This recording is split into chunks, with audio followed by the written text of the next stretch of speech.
धीभ्यः मङ्गलं भगवान् वीरो मङ्गलं गौतमो गणी मङ्गलं कुन्दकुन्दार्यो जैनधर्मोऽस्तु मङ्गलं जैनधर्मोऽस्तु मङ्गलं। बोले अहिंसा परमो धर्म की। देवाय श्री महावीर भगवान की। आचार्य गुरुदेव श्री विद्यासागर जी महाराज की। आचार्य समय सागर जी महाराज की।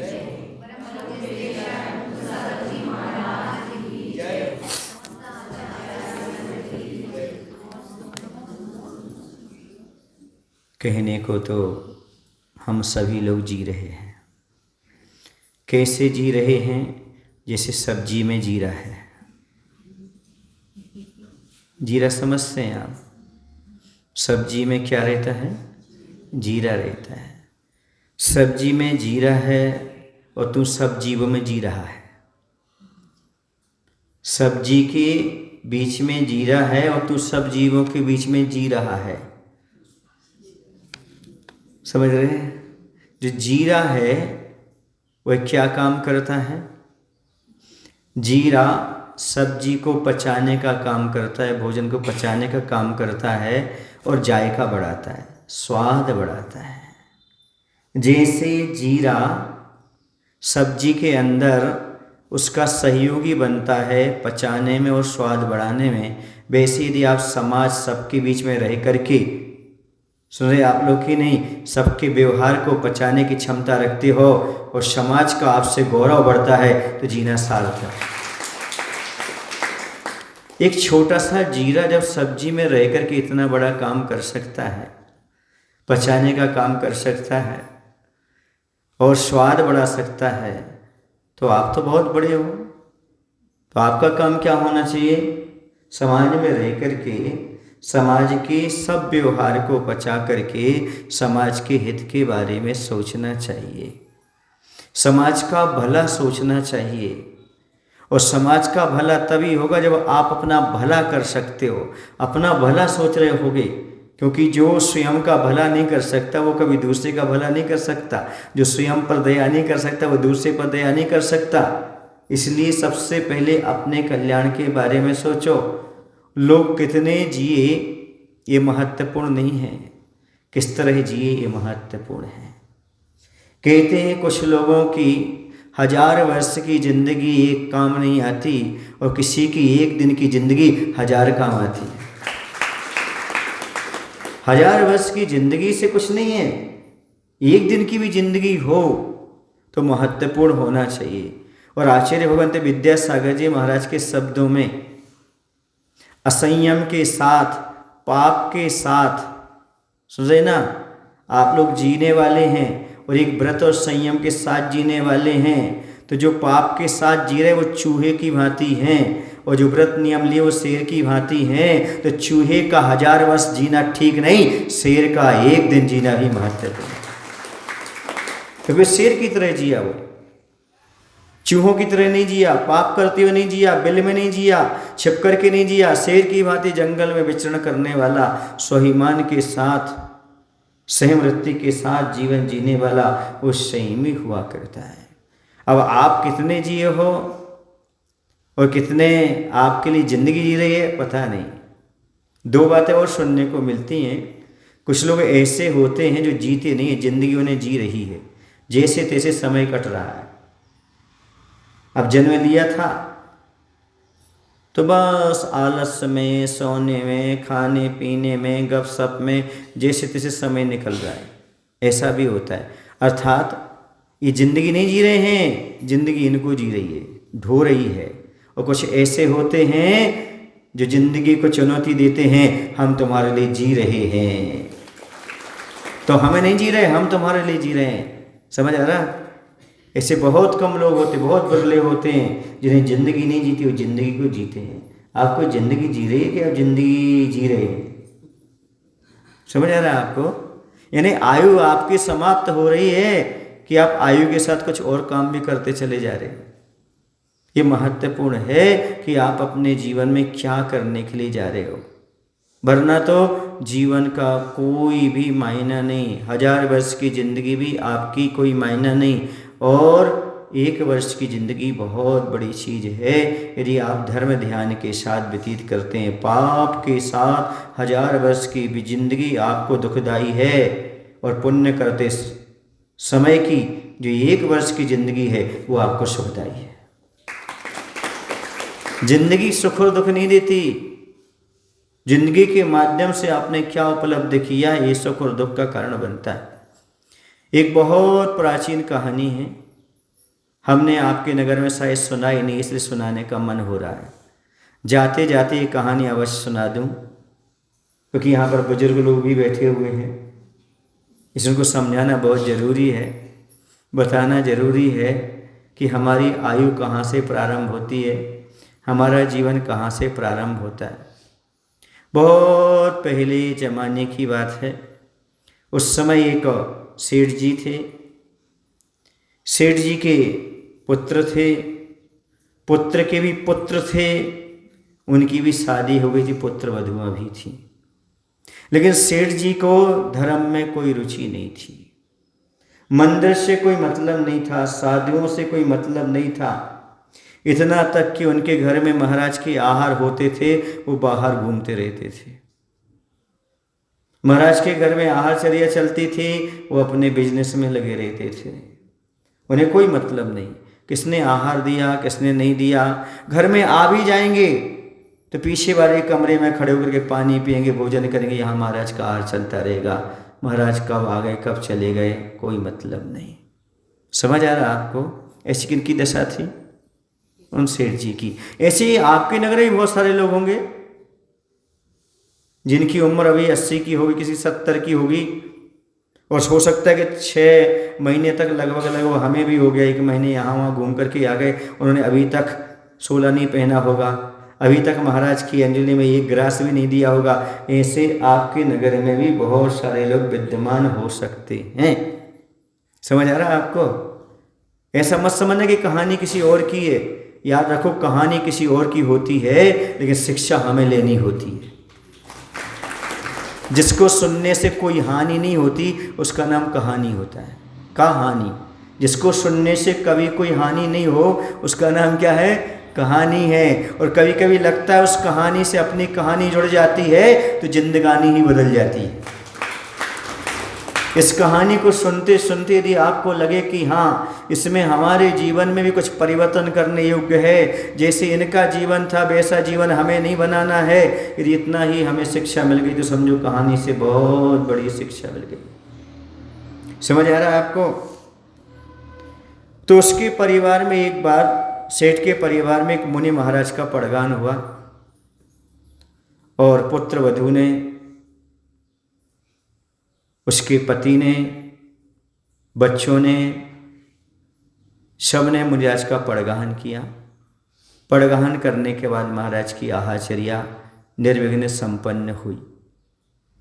लेकिन जो सेठ जी थे वो देख रहे थे चर्या कैसे कर रहे, क्या कर रहे, रुचिपूर्वक नहीं, श्रद्धापूर्वक नहीं, मात्र देखना है, सब देख लिया, बस दिख रहा है, साधु आए हैं, देख करके अपने निकल गए। जैसे कुछ लोग होते ना, सामने से निकल जाते हैं, महाराज निकल गए, वो भी सामने से निकल जाते हैं, उन्हें हाथ जोड़ने की इच्छा नहीं होती।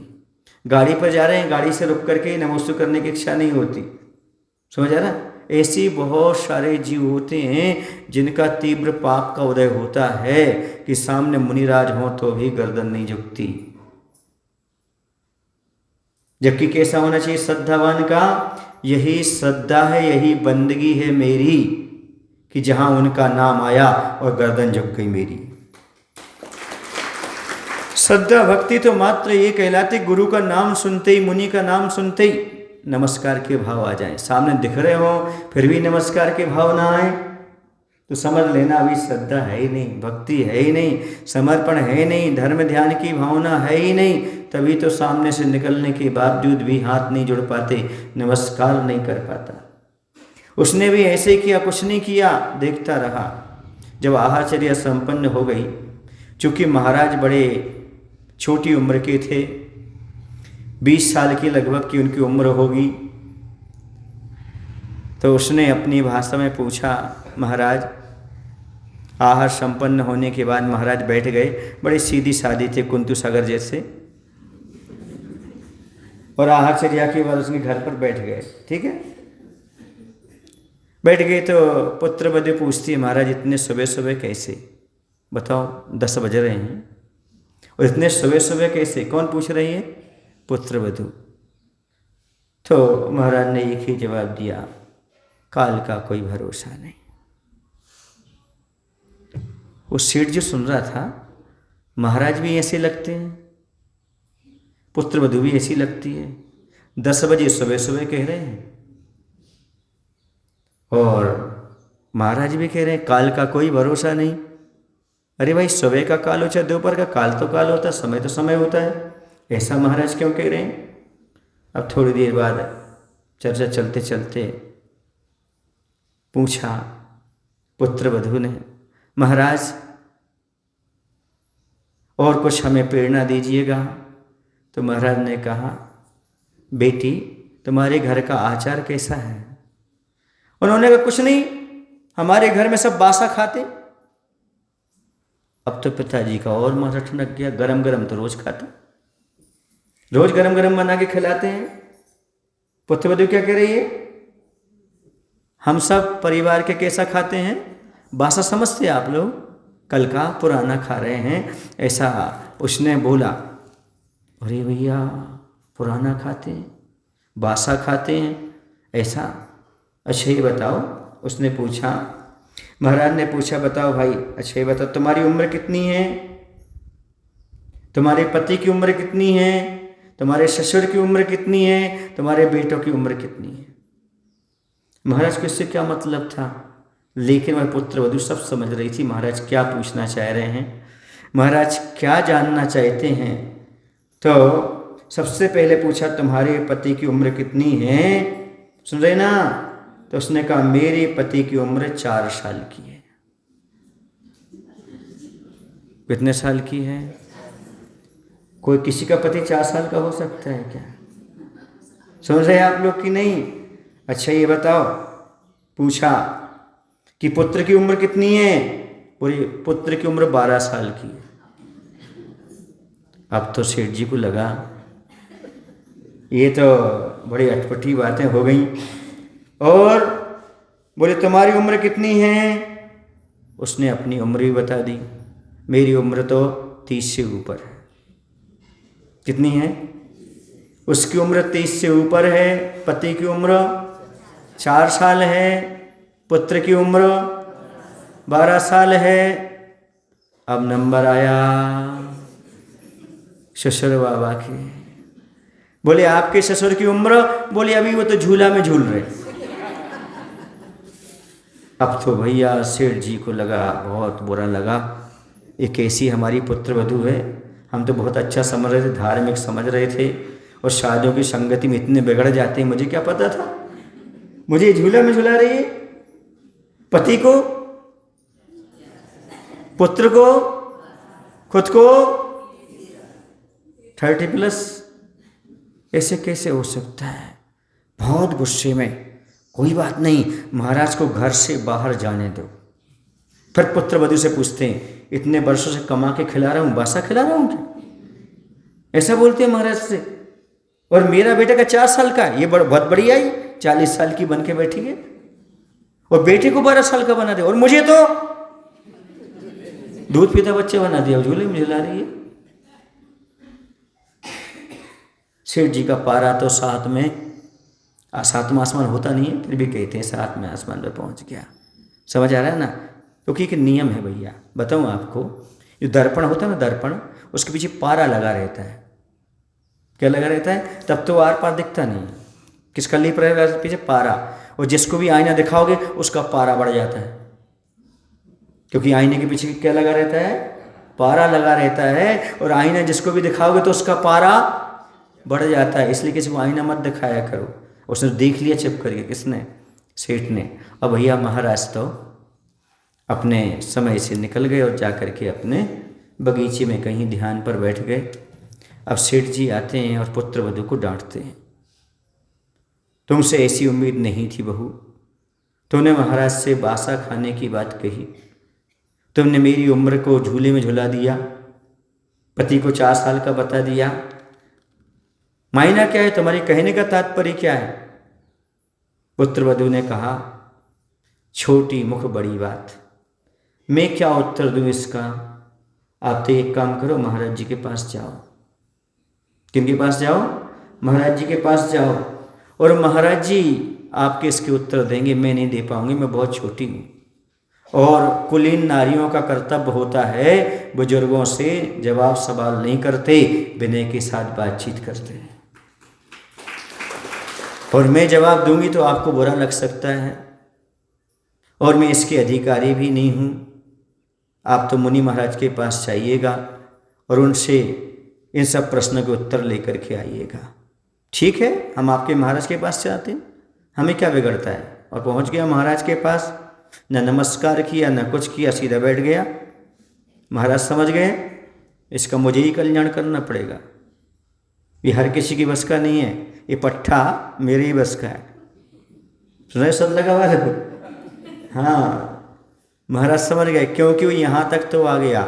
याद रखो, जो गुरु के चरणों में एक बार आ जाए उसका नियम से कल्याण हो ही जाता है। विनय के साथ आ जाए तो कहने ही क्या है, विनय के साथ ना भी आए तो महाराज के बस इतनी क्षमता होती है, सामने वाले को अपने आप नतमस्तक होना पड़ता है। महाराज से पूछा, महाराज हमारी पुत्र वधू ने आपसे पूछा इतने सुबह सुबह कैसे? 10 बजे क्या इतने सुबह सुबह होता है क्या? ऐसा क्यों कहा? और आपने क्या कह दिया? काल का कोई भरोसा नहीं। तो महाराज ने कहा, सुनो राजन, आपने शास्त्र स्वाध्याय नहीं किया, गुरुओं की संगति नहीं की, केवली की वाणी को नहीं समझा। यह मनुष्य पर्याय का जीवन बहुत छोटा है, इसलिए कह रहा हूँ, कब मृत्यु सामने आ जाए, काल का यानी मृत्यु का कोई भरोसा नहीं। और बात थी सुबह सुबह का अर्थ है इतनी छोटी उम्र में दीक्षा तुमने धारण कैसे कर ली? आपकी पुत्रवधू पूछना चाहती थी कि महाराज आपने इतनी छोटी उम्र में दीक्षा धारण क्यों कर ली? तो मैंने जवाब दिया था, मृत्यु का कोई भरोसा नहीं है। किसका भरोसा नहीं है? मृत्यु का कोई भरोसा नहीं, कब हमारी आयु समाप्त हो जाए पता नहीं। इसलिए मैं क्या लेने के लिए जा रहा हूँ? मैंने क्या धारण कर ली? मैंने दीक्षा धारण कर ली। मैं मुक्ति वधु की ओर बढ़ रहा हूँ, आत्म कल्याण की ओर बढ़ रहा हूँ। जिस व्यक्ति को ये ज्ञान हो जाए कि आयु का कोई भरोसा नहीं है, वो व्यक्ति मोक्ष मार्ग पर बढ़े बिना रह ही नहीं सकता। आप कहते जरूर हो, 2 दिना की जिंदगी, 4 दिना की चांदनी, फिर अंधेरी रात, ऐसे कहने से कुछ नहीं होता। जब तक अंदर से भाव वासन ना हो, अंदर ये बात प्रकट ना हो कि वास्तव में आयु का कोई भरोसा नहीं है, हमें जल्दी कल्याण कर लेना चाहिए। कल क्या होगा कुछ भरोसा नहीं, कल क्या घटना घट जाए पता नहीं।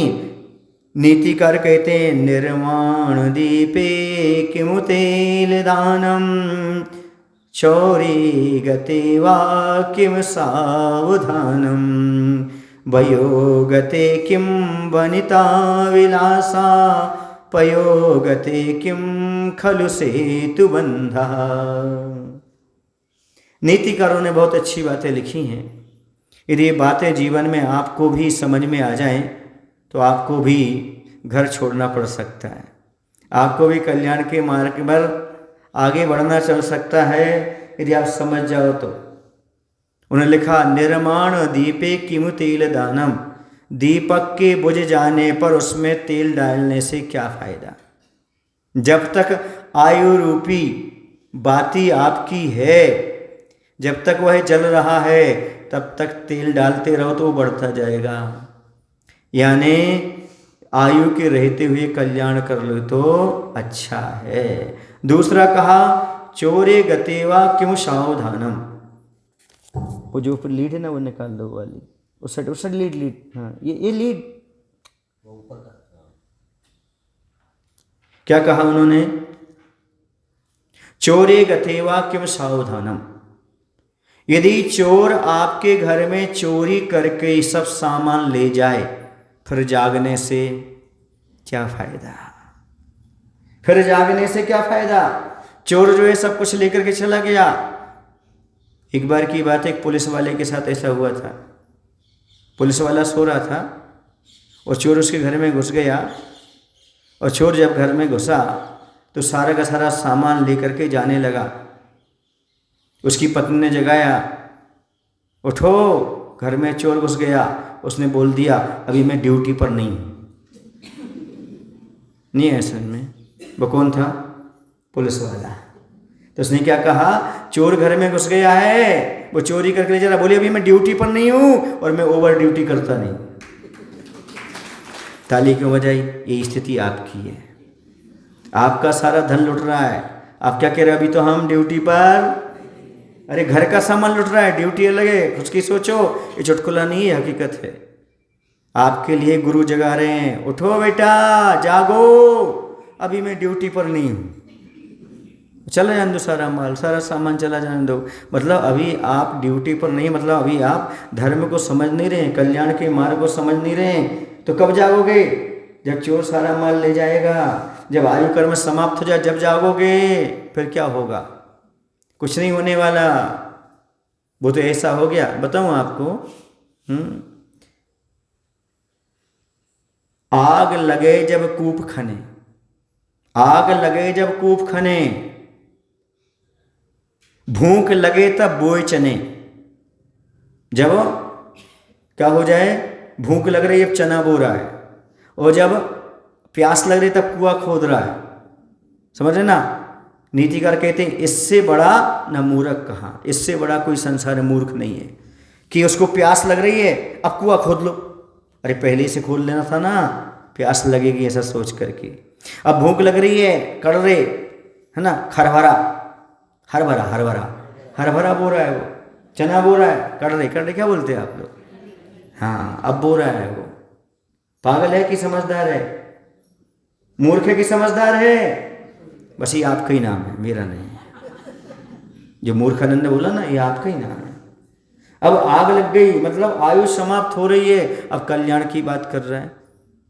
प्यास लग रहा है तब कुआं खोद रहा है, आग लग गई है तब कुआं खोद रहा है, सारा समाप्त हो जाएगा। अब इतनी उम्र में क्या करोगे? जरा सोचो, विचार करो। अभी भी कल्याण का रास्ता अपना सकते हो। इसलिए कह रहे चोरे गतिवा क्यों सावधानम, चोर सब कुछ लेकर चला गया, अब सावधान होने से क्या फायदा। वयो गतिवा किम वनिता विलासा, अब उम्र बीत गई, अब स्त्रियों के विलास से क्या फायदा, अब भोगों से क्या फायदा। अब इतनी उम्र हो गई 60-70 की, अब तो कम से कम इस विलास को छोड़ो, इस पाप को छोड़ो। और अगले कहते हैं पयो गतिवा किम सेतु बंधा, पानी के बह जाने पर बांध बांधने से क्या फायदा। कितनी बातें हो गई भाई? 4 बातें। फिर से बोलो, बूढ़े की 4 बातें, समझदार की 4 बातें, नीतिकारों की 4 बातें। दीपक के बुझ जाने पर उसमें तेल डालने से क्या फायदा। चोर चोरी करके सामान ले गया, फिर जागने से क्या फायदा। उम्र आपकी निकल रही है, अंत समय चल रहा है, स्त्रियों के विलास से क्या फायदा। और पानी सारा का सारा बह गया है, और बांध बांधने से क्या फायदा। इसलिए कहते हैं समय रहते हुए चेत जाओ तो कल्याण हो जाएगा। समय रहते हुए चेत जाओ। ये सबके जीवन में इस प्रकार की स्थिति होने वाली है। पहले प्रश्न का उत्तर चल रहा था। पहला प्रश्न क्या था? नहीं, हाँ, सुबह सुबह कैसे आ गए, तो काल का कोई भरोसा नहीं है। दूसरा प्रश्न, महाराज पुत्रवधू ने पूछा, पुत्रवधू को आपने बताया क्या कर रहे हैं, आपका कैसा क्या है, आपका घर का आचार क्या है। तो उसने कहा बासा खा रहे। महाराज ऐसा क्यों कहा आपने? याद रखो, अभी आप पुण्य नहीं कर रहे हो, अभी आप धर्म नहीं कर रहे हो, अभी का आपका कुछ नहीं है, पूर्व पर्याय का पुण्य उदय में आ रहा है, सो ये सब खा रहे हो, इसलिए कहा है बासा खा रहे हो। अच्छे से बजाना है तो, ताकि दादाजी को मालूम पड़े कि बासा खा रहे हैं। पूर्व का पुण्य तो मनुष्य पर्याय में उत्पन्न हुए हो, पूर्व का पुण्य है तुम सेठ हुए हो, पूर्व पुण्य का उदय है, तुम्हारे पास खेत है, तुम्हारे पास स्त्री है, तुम्हारे पास धन है, तुम्हारे पास सब है, ये तुम्हारे पूर्व पर्याय का पुण्य का फल भोग रहे हो, बासा खा रहे हो। लेकिन यदि अब नहीं कमाओगे तो आगे भिखारी बनोगे, फुटपाथ पर बैठ कर के भीख मांगोगे, मंदिर के अंदर नहीं जा पाओगे, मंदिर के बाहर बैठकर भीख मांगोगे। माई बाप 2 रुपये, भगवान 1 रुपये का सवाल, ऐसा बोलते रहोगे। इसलिए अभी भी चेत जाओ, अभी भी चेत जाओ, मंदिर के अंदर जाओ, भगवान का पूजन करो, नया कुछ बनाने का प्रयास करो, कुछ कमाओ ताकि अगले भाव में फिर सेठ बन सको, भिखारी ना बन सको। इसलिए अभी कम से कम कमाने का प्रयास करो। बासा बहुत खा लिया, अब ताज़ा गरम गरम बना करके खाओ। सुन रहे ना, अभी आप लोग डिब्बा की भजिया खा रहे हो, डिब्बा की भजिया, कढ़ाई की भजिया खाओ, कढ़ाई की भजिया। डिब्बा की भजिया गीले हो जाते हैं, कोई स्वाद नहीं होता। कढ़ाई के गरम गरम भजिया खाओगे आनंद आ जाएगा। अभी जाके भजिया मत बना लेना, मायना समझना। मायना क्या कह रहा हूँ मैं? मायना ये कह रहा हूँ, पूर्व पर्याय के पुण्य को भोग रहे, उसमें कोई मजा नहीं है। वर्तमान में पुण्य करो और आनंद से रहो, ये कहने का तात्पर्य है। सब बासा खा रहे हो। कैसा खा रहे हो? बासा। जो आपका स्वस्थ शरीर दिख रहा है, ये आपका जो चेहरे पर रौनक दिख रही है, जो घर इतनी अच्छा दिख रहा है, ये सब पूर्व पर्याय से। क्यों? क्योंकि तुमने पुण्य किया था, सो धनाढ्य घर में हुए। उनके यहाँ पहले से जमीन थी, मकान था, सब कुछ था, आपको मिल गई। आपने क्या किया? आपका क्या है? आपका तो जब होगा जब आप कुछ धर्म आदि करोगे, तब आपके लिए आगे वह उपलब्ध होने वाला है। समझ आ रहा है आपको? चलिएगा, हमारा ये बात भी समझ में आ गई। पर ये समझ में नहीं आई कि हमारा लड़का 4 साल का कैसे है, वो पत्नी 30+ कैसे है, और मेरा बेटा 12 साल का कैसे है, और मैं अभी झूले में झूल रहा हूँ। ये बात तो मुझे बिल्कुल भी समझ में नहीं आई। अभी तक वो बात झूल रही है मेरे झूले में, दिमाग में झूल रही है। तो महाराज ने कहा, धर्म में आयु का महत्व होता है। जब से जिसने धर्म का पालन किया है, तब से उसकी आयु है, वरना तो मुर्दे के समान है। बजाओ ना। यहाँ पर पूछा जा रहा था कि ये बताओ तुम्हारे पति कब से धर्म कर रहे हैं? तो उन्होंने कहा 4 वर्ष से। जब से जो धर्म कर रहा है, उसी समय से आयु का आकलन किया जाता है। बाकी आयु व्यर्थ गई, उस आयु का कोई मायना नहीं होता। तुम्हारे पुत्र 4 साल से धर्म कर रहे हैं, इसलिए आपके पुत्र वधू ने कहा था, उनकी उम्र कितनी है? 4 साल। आपके पति की कितनी उम्र है? महाराज 4-6 महीना होगा। जब से आप आए हो तब से वो मंदिर आ रहे हैं, ठीक है ना? तो हम कभी आपसे पूछें आपके पति की उम्र कितने बताओगे? महाराज जी शर्म लग रही। शर्म की क्या बात है? आगम की बात नहीं कर पाओगे? आगम में जो लिखा है आयु उतनी होती है। और बेटा 12 साल से धर्म से जुड़ा है, इसलिए बेटे की उम्र 12 साल है, और मैं 30 साल से जुड़ी हूँ, इसलिए मेरी उम्र 30 वर्ष है। ये पुत्र वधू ने बताया। और अभी आप ना मंदिर जाते हो ससुर बाबा, ना आहार देते हो, ना पूजन करते हो। अभी आप पैदा ही नहीं हुए, आप झूले ही में झूल रही कह लो, और क्या कह लो, और क्या कह लो। पैदा तो हो गए पर झूला में झूल रहे हो। आज तक आपको एक पैर चलना भी नहीं आया, खड़े होना भी नहीं आया, इसलिए आप कहाँ झूल रहे हो? बोलो ना। जैसे झूले में झूले वाले बच्चे की कोई ज़िंदगी नहीं होती, जो खिला लो सो खा ले, जो पिला लो, दूसरे पर डिपेंड रहता है। ऐसी तुम्हारी ज़िंदगी पूरे पुण्य पर डिपेंड चल रही है। इस तुम किस में झूल रहे हो? झूले में। सब लगा वालो, तुम काय में झूल रहे हो? 4 साल के हो, झूले में झूल रहे हो। 12 साल के हो, 30 साल के हो, 6 महीना के हो। आप स्वयं पता लगा लेना तुम्हारी उम्र कितनी है, मुझे बताने की आवश्यकता नहीं, ये कहानी सुनना पर्याप्त। आप स्वयं अपनी उम्र का पता लगा सकते हैं कि वास्तव में आपने कितनी जिंदगी जी है। जितनी जिंदगी आपने धर्म ध्यान के साथ जी है, जब से आपका प्रवेश धर्म में हुआ है, जब से आपका प्रवेश गुरु संगति से हुआ है, जब का आपका प्रवेश मंदिर की पूजन अभिषेक से जुड़ा है, तभी से अपनी उम्र मानना। बाकी आपकी उम्र नहीं, आपकी आयु उतनी ही समझना। सुन रहे ना कुमार अंकल, 2003 कब से? 2003। देखा, मैं मालूम है, कुछ लोगों की उम्र मालूम है। जब से आर्य का आदर्शवती जी का संग मिला था। हाँ, बहुत सारे लोग ऐसे हैं। तुम्हारी कितनी है उम्र? उनको खुद नहीं पता अपनी उम्र कितनी है। बड़ा मुश्किल है, पत्नी से पूछना पड़ेगा, वो जरूर बताएगी, क्योंकि वो भले 30 साल की बताए, पर आपकी तो 4 की बताएगी।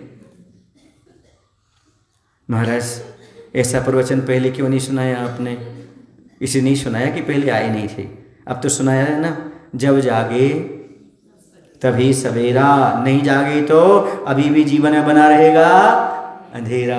अभी भी जागने का प्रयास करो, चिंतन करो, विचार करो। हम बासा तो नहीं खा रहे, और बासा खाते खाते शर्म आना चाहिए हमें। क्यों? क्योंकि हम तो साहूकार कहलाते हैं, मनुष्य कहलाते हैं। ताज़ा खाने का प्रयास करेंगे, और कम से कम अपने बच्चों से बड़ी उम्र तो रखो अपनी। इतना तो ओहदा रखो, अपनी पुत्र वधू से ऊपर की उम्र तो रखो, अपने बेटे से बड़ी उम्र तो रखो। कम से कम इतनी उम्र में कुछ तो करने का प्रयास करो। मेरा ये आप लोगों से कहने का तात्पर्य है। समय आपका ज़्यादा हो रहा है, काल का कोई भरोसा नहीं है। हाँ, बासा आप खा रहे हैं, ताज़ा कब बनाएंगे पता नहीं है। इतना ही पर्याप्त समझता हूँ। बस इस कहानी को अपने जीवन से जोड़कर रखें और हमेशा धर्म ध्यान करें। और मैं इससे एक शिक्षा देता हूँ, आपके बच्चों की ज़िंदगी व्यर्थ ना गंवाएं। वो जितने साल के हैं उतने साल की ज़िंदगी जिलाएं, अर्थात उन्हें बचपन से ही संस्कार डालने का प्रयास करें। आपकी जैसी थी तो निकल गई, चली गई, पर आपका बेटा ऐसा न 50 के बाद भी 4 साल का जिए जैसे आप जिए। इसलिए मेरा ये आपको संकेत है, अपनी आयु का निर्धारण खुद करें। आपके इस कार्यक्रम से मालूम पड़ता है, आपकी एक्टिविटीज़ से मालूम पड़ता है आपकी उम्र कितनी है।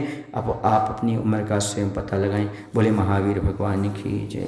आचार्य गुरुदेव श्री विद्यासागर जी महाराज की जय।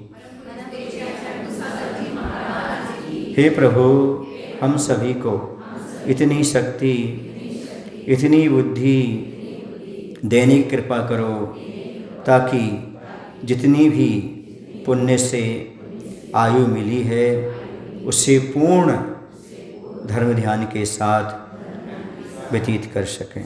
नमो श्री भगवान, नमो श्री भगवान।